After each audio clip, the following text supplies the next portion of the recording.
Welcome to MINDSHOCK. This is Bruce McGuire. And Maxwell Powers. And we have a bit of a crossover episode today. We are going to be discussing flat earth theories, mud flood theories, New World Order Illuminati agendas, and how some of these theories intersect, and an overlooked possibility in the conspiracy world on what all of this means in typical MINDSHOCK fashion. As always, if you like the podcast, you can donate to our PayPal. Just check the link in the description. Make sure you subscribe to the channel. Hit the bell for notifications. Make sure your device allows those notifications to go through. If you like the podcast, hit the like button. Feel free to share it across social media platforms. Any questions, comments, thoughts, insults, just leave them in the comments section. You could also check us out, Facebook, Reddit, Twitter, and Patreon. And patrons do get priority in requesting topics or true crime cases. All right, Maxwell. Are you, where are you at with the flat earth theory? Are you a flat earther yet? I don't think so, but I find their arguments interesting, and I still find some, I don't know, I feel, it just looks weird when I look at the stars, and I don't know, it's just weird. Yeah, I think any truth-minded or anyone interested in the truth or real science would find it interesting without buying into it.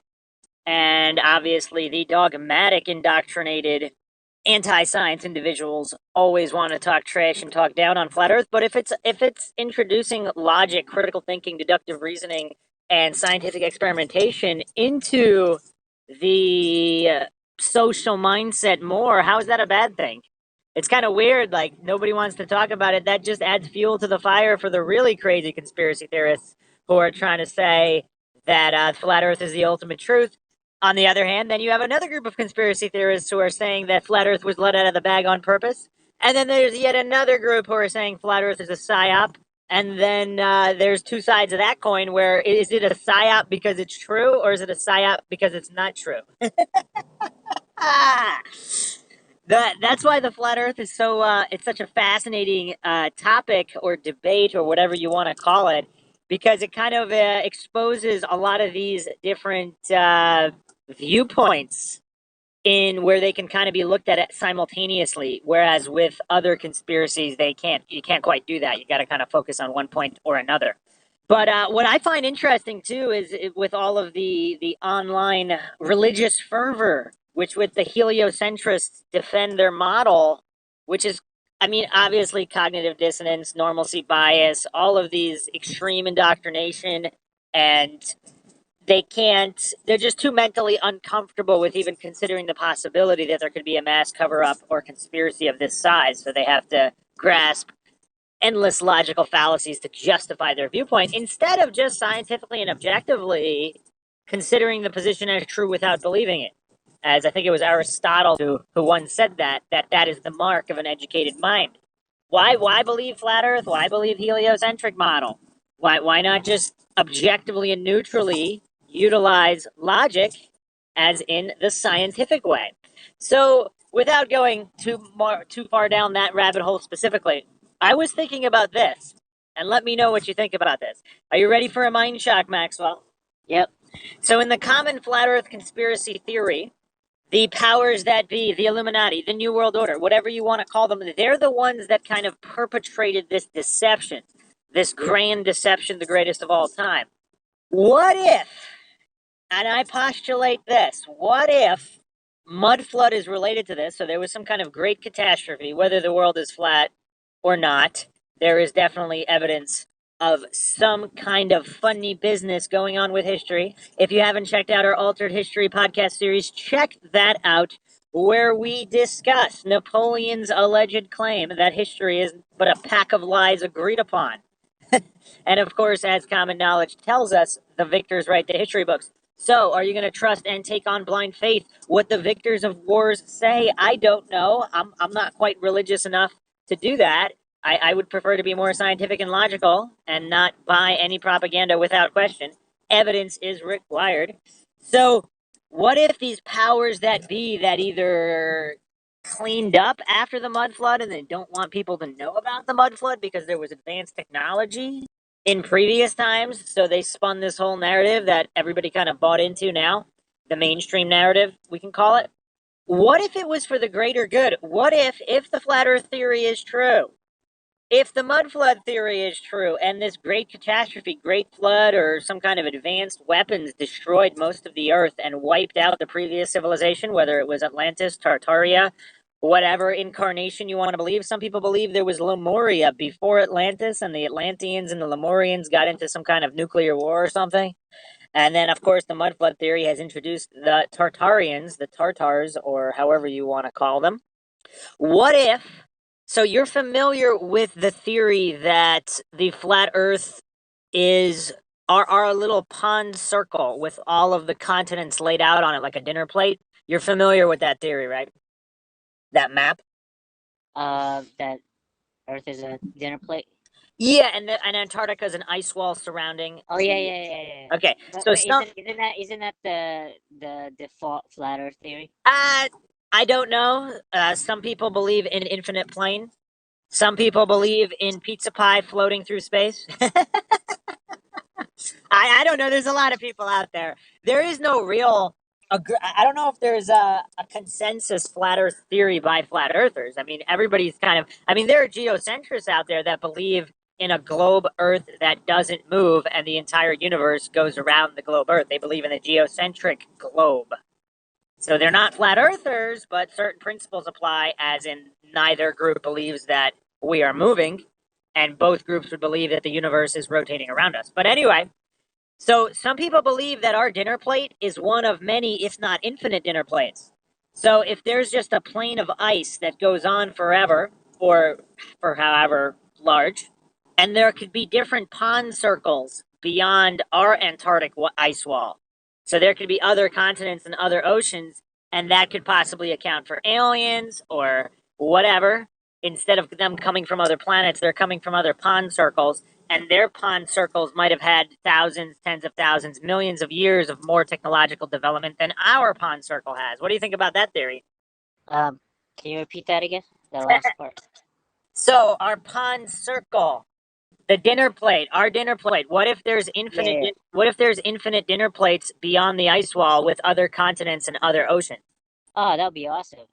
Like you could Yeah, just hop over another plate and shit. yeah. So I was saying that's if what if that's where aliens come from? They're not coming from other planets. They're coming from Oh, other they're just pond hopping circles. plates. That's awesome. Well, okay, forget about the Yeah, plate. Imagine yeah. that. They should make a movie out of that. Imagine there's just a sheet of ice. Like if you're ice fishing and you make a bunch of circular holes.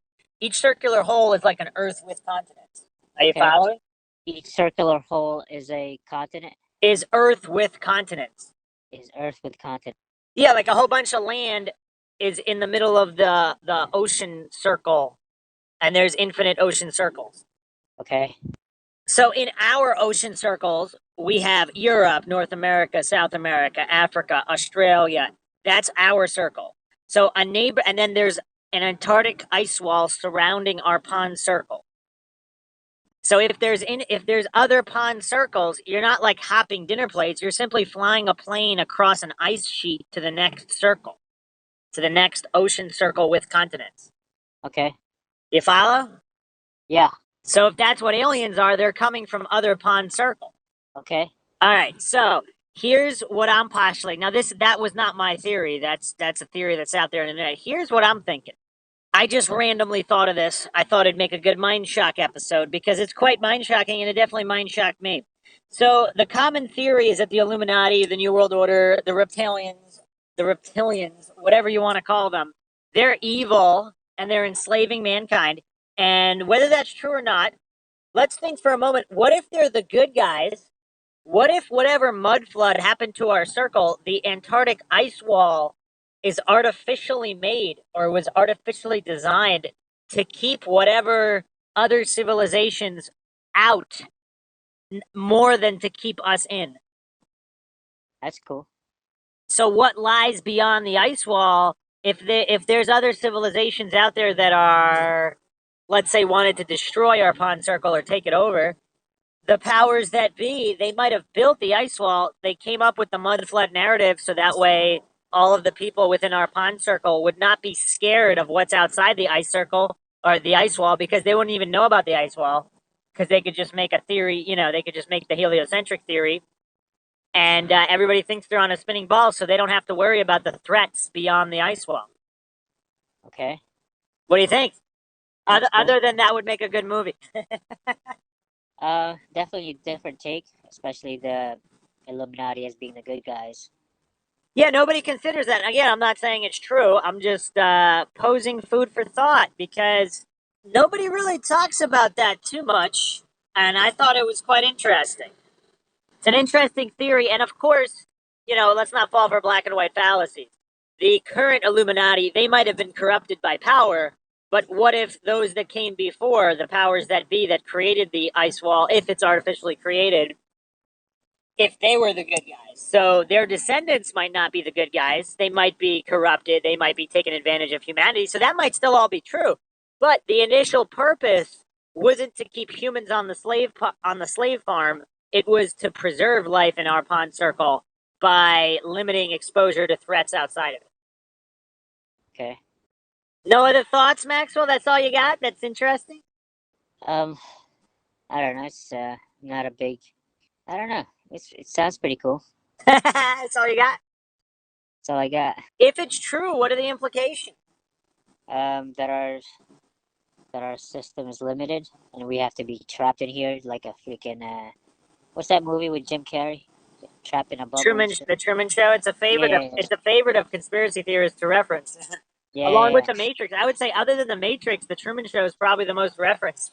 And they live with Rowdy Roddy Piper. I don't remember that. Yeah, if there were three movies, I would say conspiracy theorists love the most or reference the most. It's probably those three. You'd go Matrix, They Live, and The Truman Show. Of course, there's many, many others with bits and pieces, but as a whole, those three movies are kind of basically the entire movie. The entire concept of the movie is what drives the movie. So if you're a conspiracy theorist and you haven't seen that trifecta, you should probably do a triple feature with those movies. Yeah, definitely the Matrix I could see as like a go-to. Well, that's where the whole red pill, Actually, blue pill. That's where a the lot of whole red pill, blue pill came from. yeah, right. And also the like a lot of these YouTube videos with like ex-Illuminati members coming out and shit. But They enjoy What do mentioning you it. think of that Mandela effect, where they put the word Matrix in the Bible? No shit. I remember having this conversation. Okay, our Mandela effect series is coming. And Uh, obviously, in typical MindShock fashion, it will be meticulously researched and exhaustive in theory assessment for veracity, including going through various laws of physics and different theories with interdimensional and time travel aspects. But yeah, they added the word. Apparently, some people believe the word the Matrix was always in the Bible. Other people say that it's a Mandela effect. Quite new, but yeah, you don't remember that one? That one mind shocked me a little bit because not that I was explicitly familiar with that passage, but in general, I just it seems a little bit unusual to have the word the Matrix in the King James Bible, hundreds of years old. But well, I mean, do people mention that? Like, it was never there, now it's there, that type of thing? well, yeah. Otherwise, I wouldn't have just said it right now. No, I mean, but like, how popular is that Mandela effect? I mean, is it like, I don't know. Has it been recent? I mean, like, No, it was in the first wave of effects, I believe. So damn. people were kind of busy with the big ones like Berenstein Bears. Yeah, People were preoccupied with those and Shazam and some of those bigger ones. But this one was on the list. I remember this one being around right when the theory and with the Queen Champions of the World. yeah. We are the champions of the world. It was in the first wave, I believe. If not, definitely the second wave. But yeah, it was around during the beginning of the whole Mandela effect madness that exploded on the internet years back. But yeah, no. Anyway, so back to our topic at hand. Yeah, if the Illuminati are the good guys, then what? Yeah. And if the myths and legends are true, what if the gods were cruel that created mankind, and for whatever reason, the ice wall was some kind of a barrier that somehow effectively, or if these are not necessarily physical creatures, I don't know. We're just discussing possibilities here. but we don't know what's true, what's not true. But yeah, if this ice wall or vast expanse of ice somehow keeps other bad guys from coming here, which is in our best interest, how does that change the dynamic of existence? Well, how does that make you think about anything, Maxwell? If it's true, then yeah, I don't know. You guess gotta have to question everything, I guess. Well, you should be questioning anything anyway. I mean, real science is skepticism of everything. But yeah, no, just the implications I think would be pretty extreme. I think with all of the flat earthers out there, they're usually, again, I don't want to fall for the hasty generalization fallacy. I'm not saying all of them, but a certain percentage of the flat earthers out there, they're maintaining that one of the reasons for the conspiracy is to hide more land and resources, and therefore definitely painting NASA and government entities that cover up this flat Earth conspiracy. They're painting them as the bad guys, but if they're the good guys, then what? That's something I don't really see discussed at all with flat Earth theory. And this is MindShock, where we discuss everything. So obviously, we're talking about theories stacked on top of theories because this is all theoretical. Yeah, And it's not that simple, of course. Even if they are the good guys, that doesn't, in the instance of why the flat Earth conspiracy was perpetrated, that doesn't mean they're good guys. I mean, they could still be corrupt. Like the emperors of Rome might still want to look out for Rome and its citizens to a certain degree, or at least to the degree of against other enemies, because they don't want Rome to fall, because then they leave, then they're not in power anymore. So it's in their best interest for Rome to remain in power for themselves. So if they're invaded and conquered by other peoples, that's not good for them. So there's a certain interest, common interest there, where the common man wants to preserve their existence, and also the rulers want to be able to be rulers and preserve their existence. So against external threats, which I guess we could have a parallel here. So with Project Bluebeam, are you familiar with Project Bluebeam, Maxwell? yeah, that was an interesting one. I like that one. So, and the Great Deception, some people believe, some of the extreme conspiracy theorists, and when I use the word extreme, I am not saying what they are claiming is not true. I'm just saying what they are claiming is deviating quite far from most people's norms, so their normalcy biases will get triggered hardcore, which will trigger their cognitive dissonance in turn very hardcore. I guess I should label this as a trigger warning. If the Bible depicts the Great Deception as Project Bluebeam and so called enemies of mankind perpetrating a deception where a faked alien invasion or a hoaxed alien invasion would be a means to unleash a one world government or a new world order of sorts against a non-existent threat, and they're using Project Bluebeam to fake UFOs and possibly fake an entire alien invasion where they could be faking the destruction of cities or whatever they're doing. Who knows? They might destroy some real ones, fake some. I don't know. But some people believe that's what the Bible is referring to in the end of days and the Great Deception. What do you think about that theory, Maxwell? Uh, I missed the theory, the last part. The Great Deception is basically the enemies of mankind staging a faked alien invasion as a means to roll out one world government. Oh yeah, yeah, I've heard that before. That's yeah, that was a pretty cool one too. Some people believe that's what the Bible is referring to Oh, no kidding. with the Great Deception or the Grand Deception. Yes, that's what the point I just made 4 times in a row. The Great Deception. Oh yeah, yeah, yeah. Yeah, I've heard of that, like referring to alien invasion. I mean, there's a lot of little snippets in the Bible that really make you think. Believe none of what you hear and only half of what you see. I mean, they're telling you not even to believe what you see. Why is that? Because of faked and staged events that could be unfolding? I mean, the Bible is definitely a conspiracy theorist handbook in certain ways where you could pick a lot of stuff out of the Bible that's quite disturbing, especially when you parallel it to the events that are going on in the world today with Mystery Babylon, the Whore of Babylon, and the parallels to America and American society and world events going on. And all these things for the biblical scholars and the conspiracy scholars who are trying to figure all this stuff out. It's very mind shocking to say the least. But circling back to the original point of this podcast, none of this not to fall for black and white fallacies, because none of these theories are really mutually exclusive. All of this stuff could be going on, but I'm just pointing out that maybe, just maybe, the original perpetrators of a flat Earth conspiracy, if there is one, might have been doing so for our best interest. And some might find that blasphemous, right?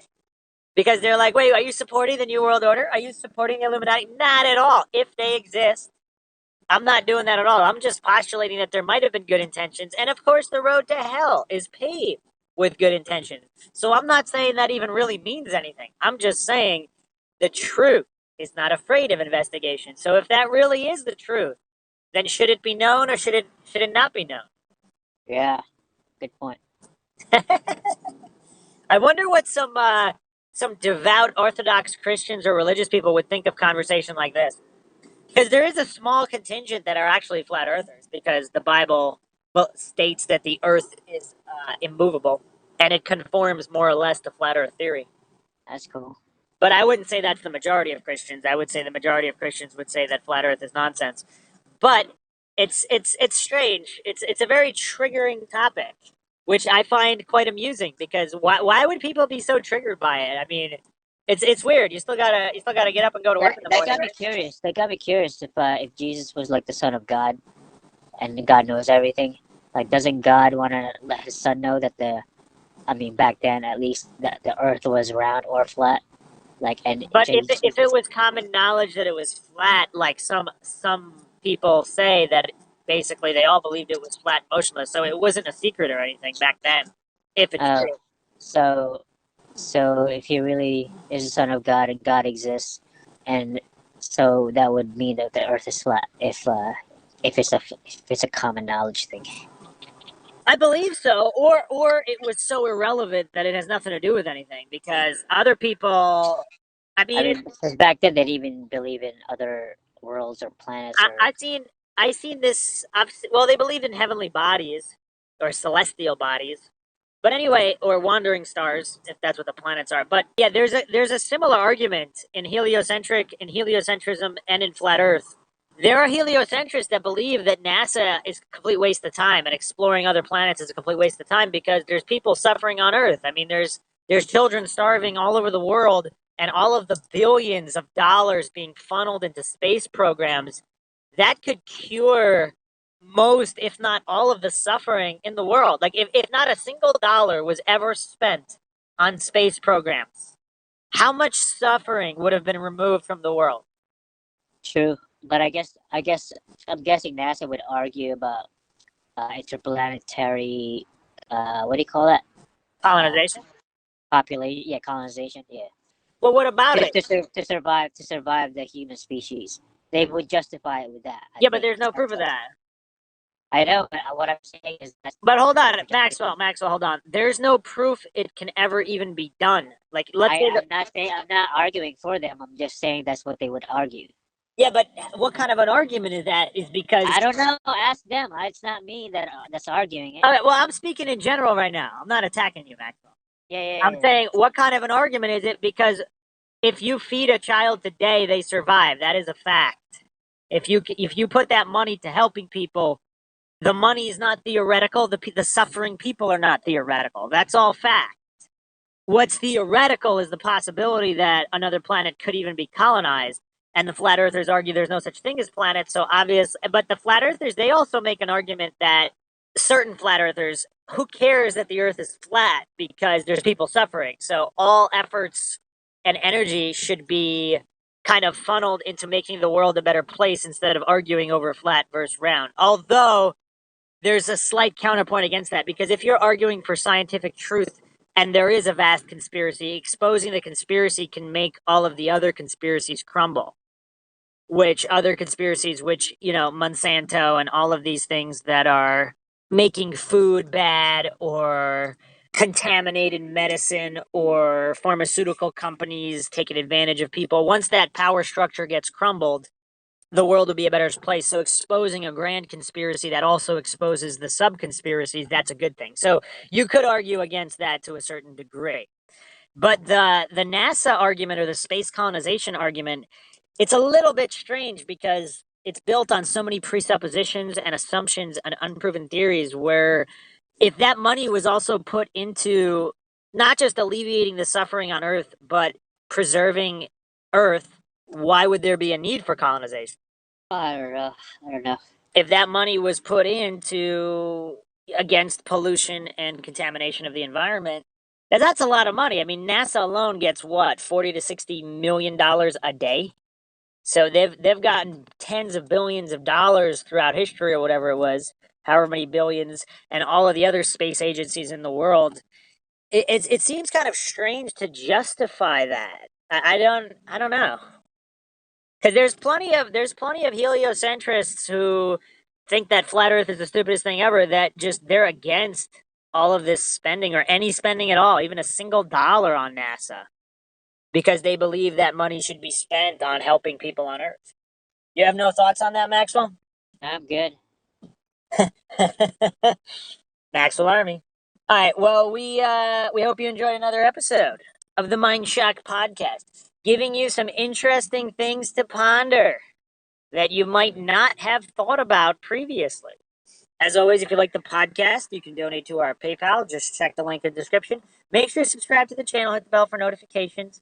If you like the podcast, hit the like button. Feel free to share it across social media platforms. Any thoughts, comments, suggestions, theories, rebuttals, insults, leave them in the comment section. You can like our Facebook page. Check us out. Reddit, Twitter, Patreon, Facebook. This is Bruce McGuire signing off. And Maxwell Powers. We'll catch you guys next time.